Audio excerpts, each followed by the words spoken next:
I was 28 when I finally decided to walk away. Not from my job, at least not just that, but from the family dynamic that had been weighing me down for most of my adult life.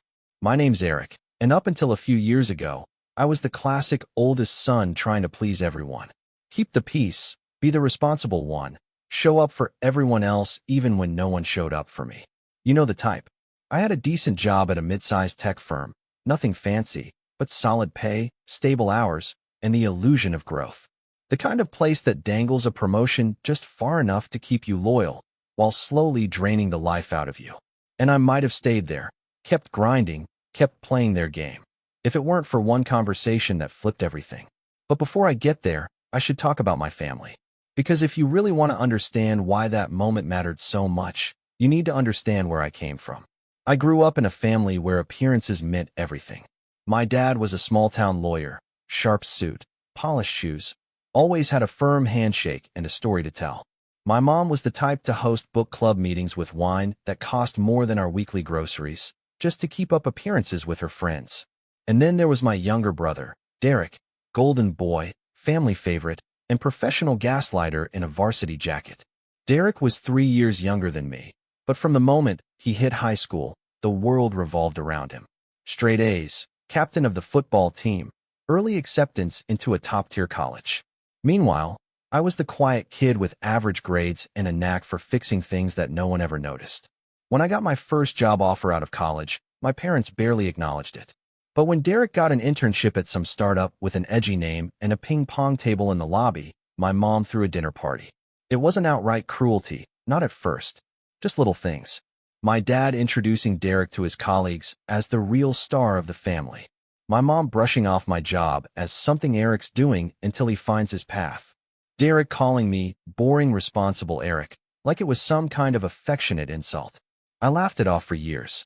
Told myself they didn't mean anything by it. But when you hear something enough times, it starts to stick. By the time I hit 27, I had worked my way into a senior analyst role at the tech firm. I wasn't making six figures or running departments, but I had a team under me, a few successful projects, and a decent reputation in the industry. Still, every holiday dinner turned into a highlight reel of Derek's life. He had switched jobs 3 times in 2 years and somehow failed upwards each time. My parents called it being ambitious. When I mentioned staying at one company to build experience, my dad said, "That's nice, Eric. Some people just like security, I suppose." But the worst part?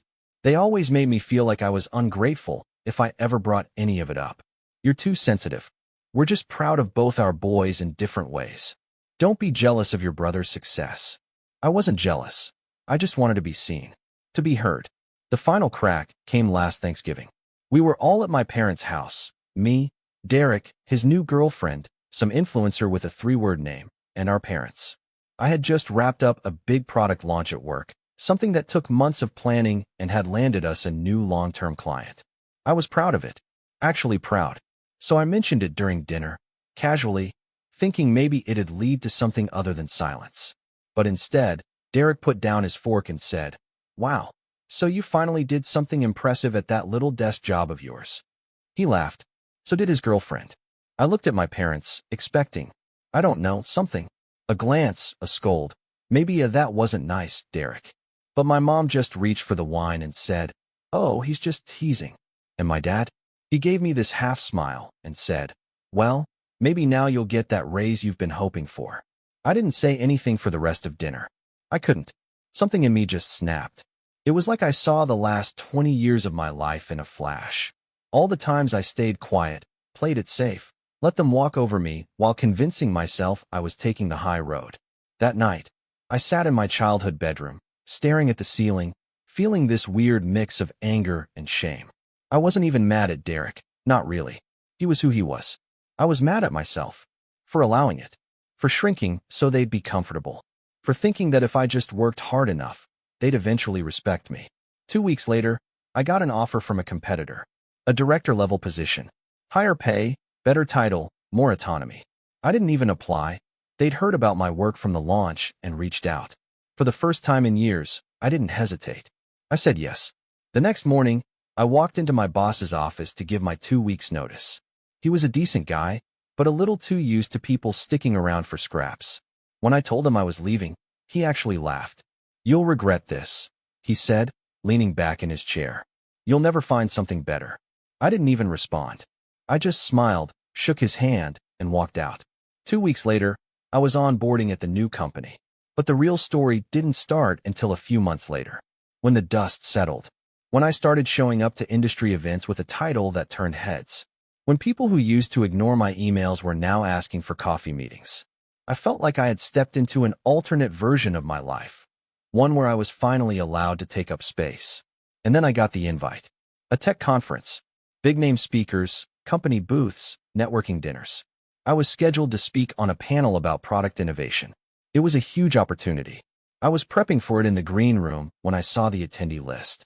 My old company was sending people, and one of them was my old boss. What I didn't know yet, what would flip everything upside down, was that someone else from my family would be there too. Someone who had no idea I'd be attending, and who was about to learn just how much my life had changed. That's when everything really started to unravel.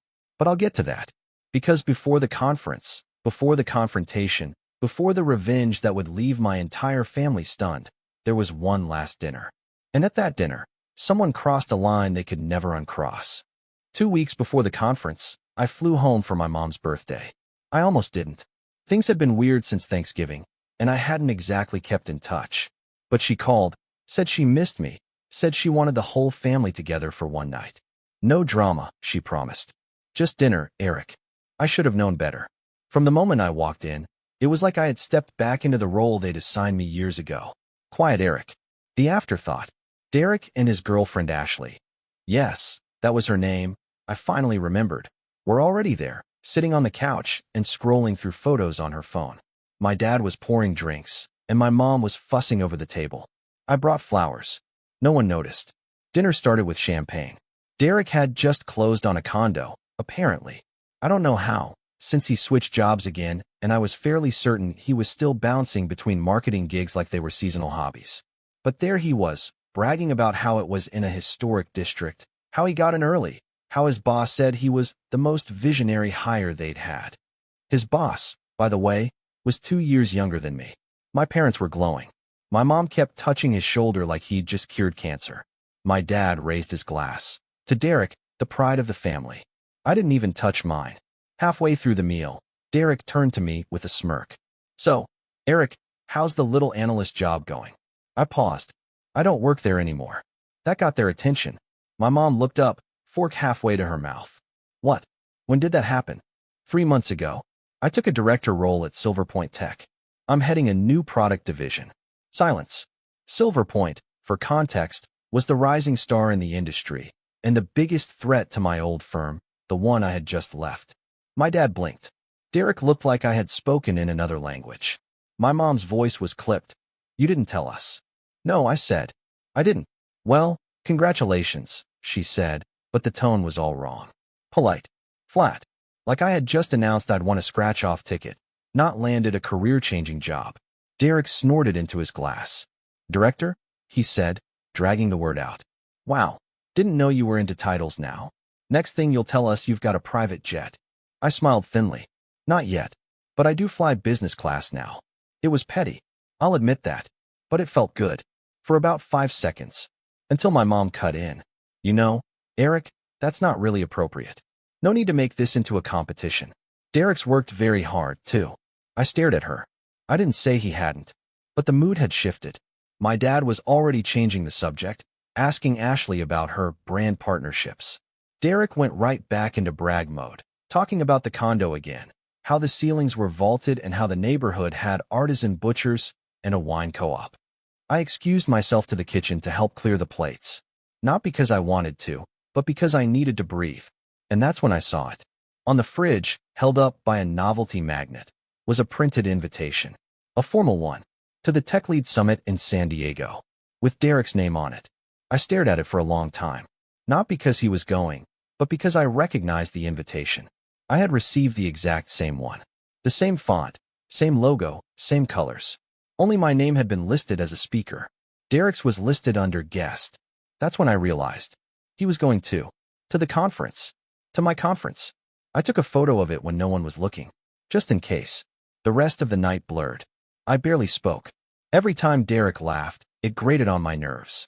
Every time my parents leaned toward him with that warm, indulgent look they never gave me, it chipped away at something inside me. But I stayed quiet, because that's what I'd always done. Until the next morning.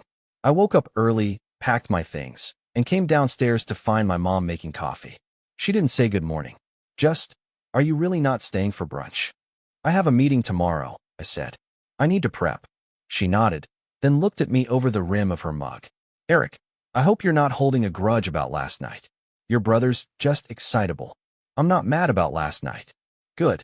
I'm mad that you keep pretending like it's nothing." She blinked. "Excuse me. Derek belittles me every time I'm here." "You let him." "Dad lets him. You call it teasing, but it's not. He talks to me like I'm a joke, and you act like I should be flattered." She didn't answer. "You know I'm speaking at the Tech Lead Summit," I said. "Did you even look at the email I sent a few weeks ago?" "I don't remember getting an email." I laughed. "I sent it to the family group." You replied with a thumbs up. Her lips pressed together. "I saw the invite on your fridge," I added. "He's going. Derek's going. And you never even said congratulations to me." "Not really. He was invited by his company," she said quietly. "He's attending. I'm speaking. But sure, let's act like we're equals." "Eric."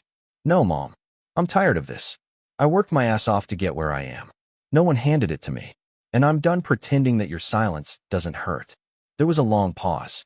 Then she said, "You've always been so sensitive." And just like that, I knew I was done. I left without saying goodbye to Derek or my dad. Over the next 2 weeks, I focused on preparing for the summit. My panel was slotted right before the keynote, which meant high visibility. I was nervous, but excited. It felt like everything I'd worked for was finally coming together.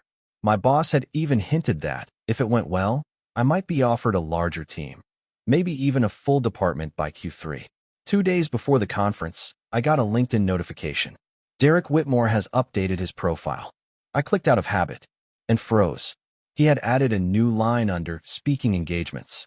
Panelist, Tech Lead Summit 2025, San Diego. I read it 3 times. Then I checked the schedule. His name wasn't there. I called my contact at the summit committee, someone I had built a good rapport with. I didn't say much, just asked if the speaker list had changed. "Nope," she said. "You're still the only Whitmore on stage." "What?" "No reason," I said. "Just making sure." I sat in silence for a long time after that, because I knew exactly what was happening. Derek was going to show up, pretend to be a speaker, work the room, use my panel as a platform to network, probably even drop our last name in conversations as if he were me. I stared at my phone, heart pounding, not out of fear, but something sharper. Rage. Years of being ignored, minimized, dismissed. Years of being told I was too sensitive, too quiet, too safe. And now, my brother was using my name, my success, as his ticket into a world I had bled to reach. And the worst part? I was pretty sure my parents knew, that they had encouraged it. Because in their eyes, it didn't matter which son was on stage, as long as it reflected well on them. The morning of the conference, I flew in early, checked into the hotel, ironed my suit, went over my talking points, and then I waited, because I had a plan. And when Derek arrived, grinning, confident, wearing a badge that didn't belong to him, I was ready. I didn't confront Derek the moment he arrived at the Tech Lead Summit. I wanted to, but I didn't, because something in me had changed.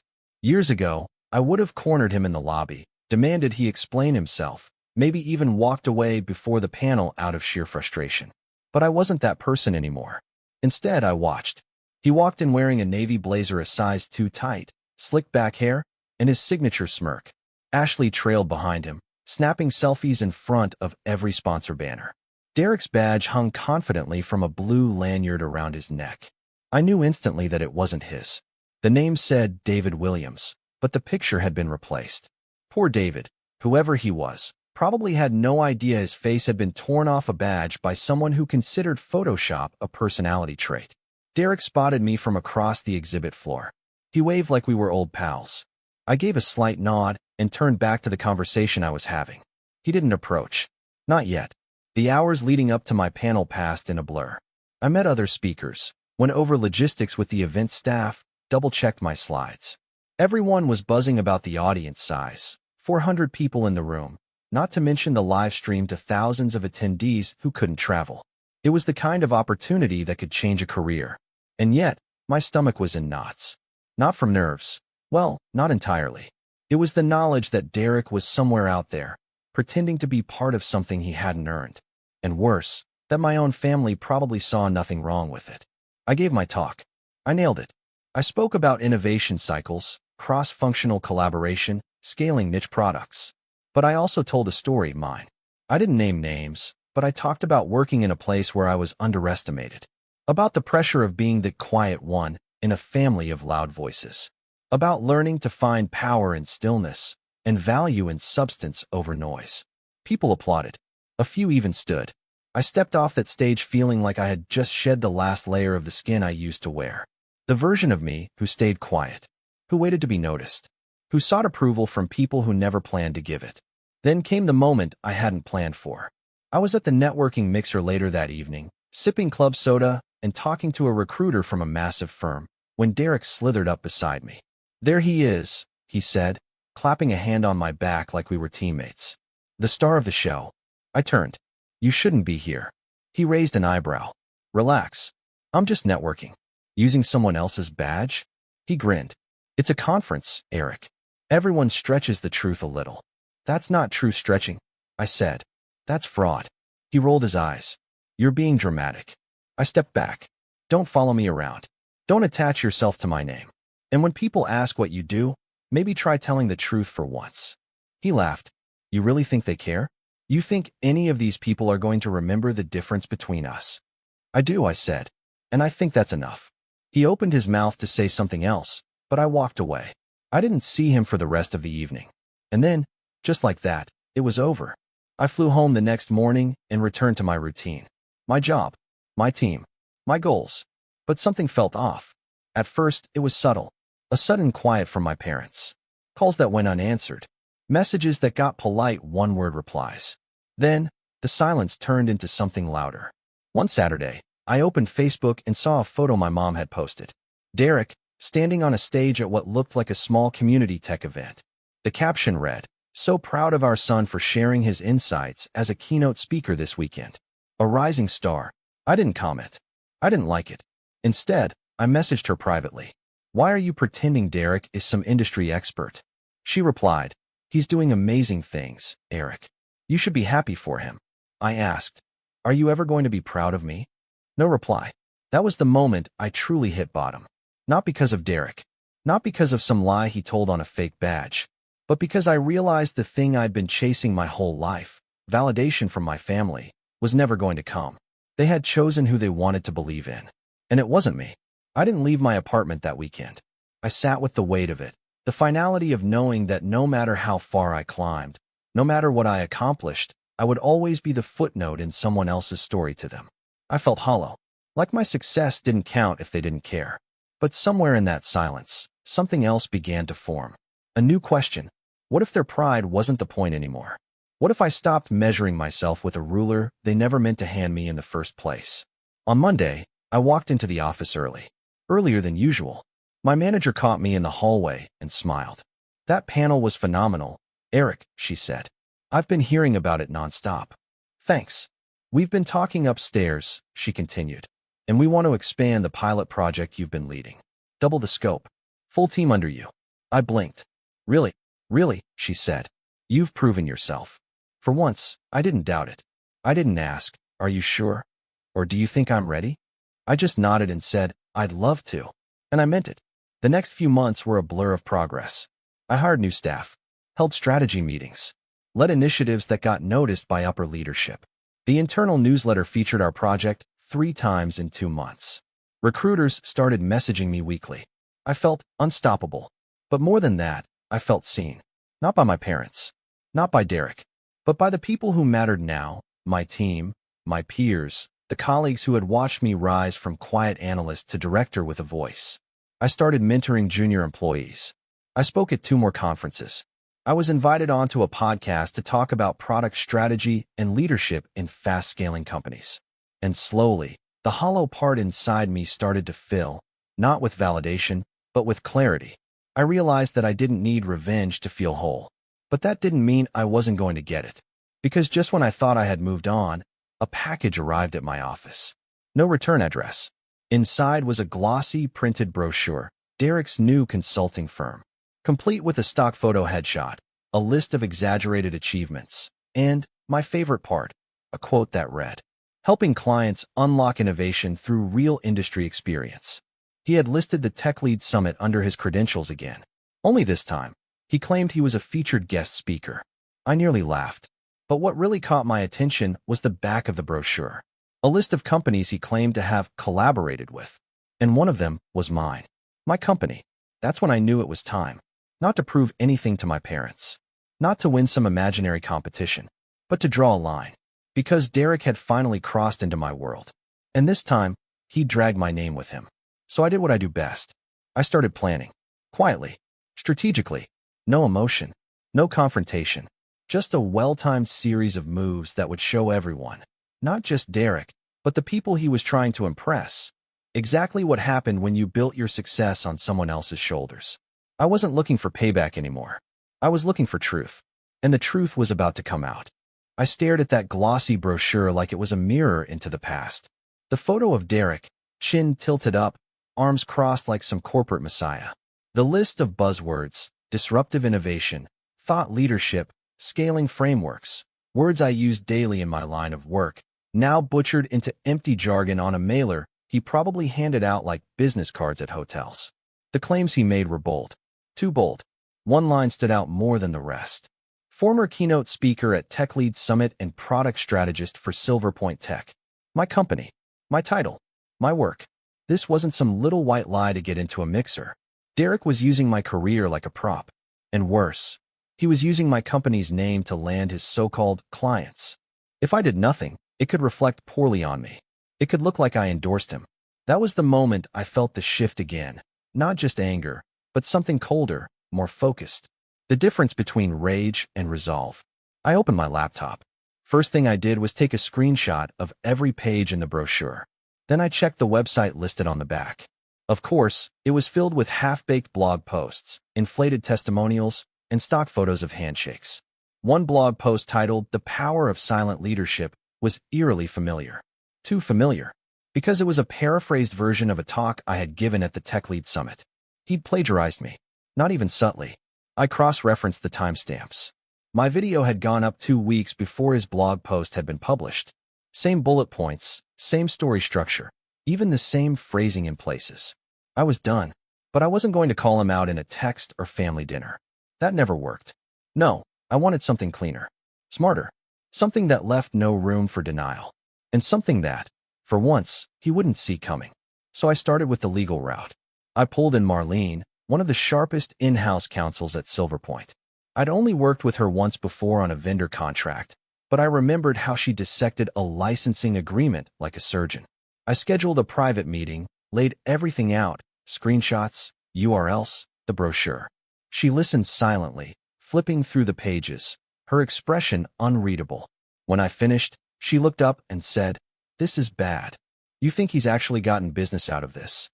"Doesn't matter," she said. "The implication alone is risky. If he claims affiliation with us, and something goes wrong with a client, our name could be pulled into it." "Exactly," she nodded slowly. "I'll draft a cease and desist, and a letter clarifying our disassociation. Do you want your name on it?" I paused. "Not yet." She gave me a knowing look. "Keeping your powder dry?" "Something like that." By the end of the day, we had a document ready, a formal cease and desist letter, along with a statement to be used if we had to go public. But I didn't send it. Not immediately. Because this wasn't just about stopping Derek. It was about revealing him. Publicly. Permanently. So I dug deeper. I reached out to one of my old contacts at the Tech Lead Summit Committee, Laura, a fellow speaker and part of the planning board. I told her what was going on, showed her the brochure, the website, the doctored photos. Her reaction was instant. "Oh my God, Eric. I remember him. That guy who kept hanging around backstage." "Yup. He tried to get into the speaker dinner, didn't he?" "He did. He told the staff he was my co-presenter." She groaned. "That explains so much. I had to vouch for you because they were confused about which Whitmore was supposed to be on the list." I felt my jaw tighten. He's using the summit name now, telling people he was a keynote speaker. Let me guess. No credentials, no speaking slot, No record. None. Lara's tone shifted. Do you want us to issue a public correction? I shook my head. Not yet. I need to line everything up first. And that's exactly what I did. Over the next few weeks, I started building my case. Quietly, methodically, like laying out a chessboard. I reached out to 3 of the companies Derek claimed to have collaborated with. Only one responded, but the answer was telling. Never heard of him, the email said. We've never worked with any consulting agency under that name. Then, by pure coincidence, or maybe karma, a former coworker of Derek's messaged me on LinkedIn. Hey, this is random, she wrote, but I saw your name on a podcast and realized your brother used to name drop you all the time at happy hour. He claimed he trained you back when he was in product dev. Funny. Huh? Funny wasn't the word I'd use. But now I had a pattern, a track record, and just enough receipts to put something bigger together. I booked another call, this time with an old classmate from grad school who had gone into investigative journalism. We weren't close, but we'd always respected each other's work. Her name was Jaya, and she specialized in business exposés, scams, fake credentials, pyramid schemes. The works. I sent her everything. At first, she was hesitant. Is this personal, Eric? It started that way, I said. But now it's professional. He's using false affiliations to build a business.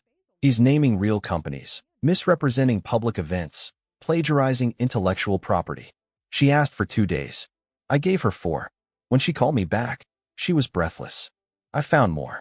She had uncovered a fake testimonial on Derek's website, attributed to a VP at a fintech firm that didn't exist. The photo used was a filtered LinkedIn headshot of someone else entirely, a guy named Alex Bingham who had no idea his face was being used. She also found a podcast where Derek had apparently interviewed himself, using a voice filter to pose as a client. It would have been funny if it weren't so pathetic. I want to run the story, Jaya said.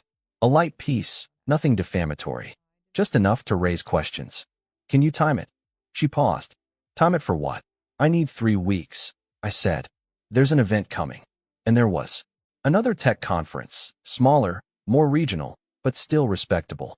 Silverpoint was sponsoring it, and I was scheduled to give the opening remarks. I had already seen Derek's name on the RSVP list. This time, he wasn't even pretending to speak. He had listed himself as press. The audacity. So I waited. 3 weeks. During that time, I made sure everything was in place. Marlene finalized the legal documents and cleared them for release. My company's comms team wrote up a statement clarifying that Derek Whitmore had no affiliation with Silverpoint and never had. Jaya sent me the draft of her article, a polished, damning piece about false branding, image manipulation, and the thin line between ambition and fraud. And finally, just to make sure, Laura from TechLead emailed me the final nail, an official letter from the TechLead Summit stating that Derek Whitmore had never spoken, presented, or been formally invited in any capacity beyond a guest pass. All that remained was the execution. The morning of the conference, I walked into the venue with a calm I hadn't felt in years. Derek was already there, laughing with some vendors, holding a press badge like it was a backstage pass to success. He hadn't seen me yet. Perfect. Because by the time he did, everything was going to change. The conference hall was buzzing with the kind of over-caffeinated energy you only get at tech events. Young founders in fitted blazers pitching ideas over stale pastries, product managers flipping through business cards like trading cards, and panels running 5 minutes behind while everyone pretended that was just startup culture. I didn't mind the chaos. It worked in my favor. Derek stood near the center of it all, confident as ever, his press badge swinging from his neck like it was a medal. He was talking to 2 junior reps from a mid-tier VC firm I recognized. I'd met them a month earlier at a closed-door pitch session, where I'd advised them on product viability metrics. I knew they respected me, and now, they were listening to my brother, the same brother who had used my credentials to build a house of cards, and who had no idea that every single card was about to come down. I could have walked up to him right then and there. I could have yanked the badge from his neck and embarrassed him in front of everyone. But that wasn't my style anymore. I didn't want a scene. I wanted something quieter, deeper, permanent. The first domino fell at 10:17 a.m. That's when Jaya's exposé went live. The false genius. How one man faked his way into the tech industry. It hit LinkedIn first, then Twitter, then Hacker News. Within 15 minutes, it was trending regionally. She had done her homework. Interviews, screenshots, audio clips from the fake podcast, even a side-by-side breakdown of Derek's plagiarized blog post versus my Tech Lead Summit speech. She hadn't used my name, per my request, but the references were obvious enough to anyone in our circle. The article ended with a simple line. In an industry built on innovation, credibility matters more than charisma. And sooner or later, the truth catches up. It didn't take long for the second domino to fall. At 10:32 a.m., the official Silverpoint statement went live on our company site. We are aware of individuals falsely claiming professional affiliation with Silverpoint Tech. These claims are categorically untrue. Silverpoint maintains no professional, contractual, or advisory relationship with Derek Whitmore. I timed my opening remarks for 10:45. By the time I took the stage, half the audience was already whispering. People were looking at their phones, their faces shifting from curiosity to confusion to disbelief. A few heads turned toward Derek, who was still planted in the crowd, blissfully unaware. I didn't call him out. I didn't have to. I delivered my speech as planned, focused, forward-thinking, sharp. I mentioned the importance of ethics in innovation, of building something real. I even referenced the value of earning trust the hard way. When I stepped down, people clapped, not just politely, but genuinely. And that's when I saw it. Derek, standing off to the side, mouth slightly open, eyes locked on mine. I nodded at him. Just once. Calm. Controlled. He started walking toward me. But before he reached me, he was intercepted. Two conference staff members stopped him. One of them was holding a printout. It was the email from the Tech Lead Summit team, the one confirming Derek had never been a speaker. The other staffer looked stern. Mr. Whitmore, we need to talk. I didn't stay to watch what happened next. Because I didn't need to. The trap had been set. The truth had been laid out, piece by piece. All that was left now was the fallout. And oh, did it fall. By 2 p.m., Derek's consulting site had gone offline. By 4 p.m., two of the companies he'd approached as potential clients had issued formal statements denying any association. One of them tagged the expose in their tweet. By 6 p.m., Ashley had unfollowed him on every platform. I know because someone sent me the screenshots. Petty? Maybe. But satisfying. The next day, Derek's LinkedIn was wiped clean. Gone were the bold titles, the buzzword-laced bios. He had changed his headline to, "Looking for New Opportunities." The comments beneath it were brutal. Some sarcastic. Some just confused. A few people tagged Jaya's article. And my parents? That part wasn't as public. But in a way, it cut deeper. 3 days after the article dropped, I got a call from my mom. First one in weeks. I didn't answer. She left a voicemail. Eric, I don't know what to say. We didn't know it was this serious. He told us he was doing well, that you were helping him. We just wanted to believe he was finally getting his life together. I'm sorry. We're both sorry. I saved the message. I never responded. Because it wasn't about anger anymore. It was about boundaries. About not shrinking myself anymore to make space for people who refused to see me. And as for Derek, the last time I saw him, it was by accident. 6 months later, at a smaller tech event. He wasn't speaking. He wasn't even registered. He was manning a booth for a third-tier software reseller, wearing a tight polo shirt with someone else's logo on it. No badge, no smirk, just quiet, tired eyes. He looked up, recognized me instantly. I didn't say a word, but he stood, walked over. Eric, he said quietly, can we talk? I looked him dead in the eye, and I said, you're right, Derek. He blinked. About what? I do have regrets. His mouth opened slightly, and I finished. I regret not cutting you off 2 years sooner. Then I walked away. No second glance. No guilt. Just clarity. I built my life back brick by brick. I stopped seeking permission to be proud of myself. I stopped explaining my worth to people who only listened when it benefited them. I focused on my team, on the work, on the people who showed up. And for the first time in years, I felt free. Because revenge isn't always loud. Sometimes it's a quiet line spoken at the right moment. Sometimes it's success without apology. And sometimes, just sometimes, it's walking away from the people who underestimated you and letting them sit in the silence they created. I didn't win by destroying him. I won by finally choosing myself.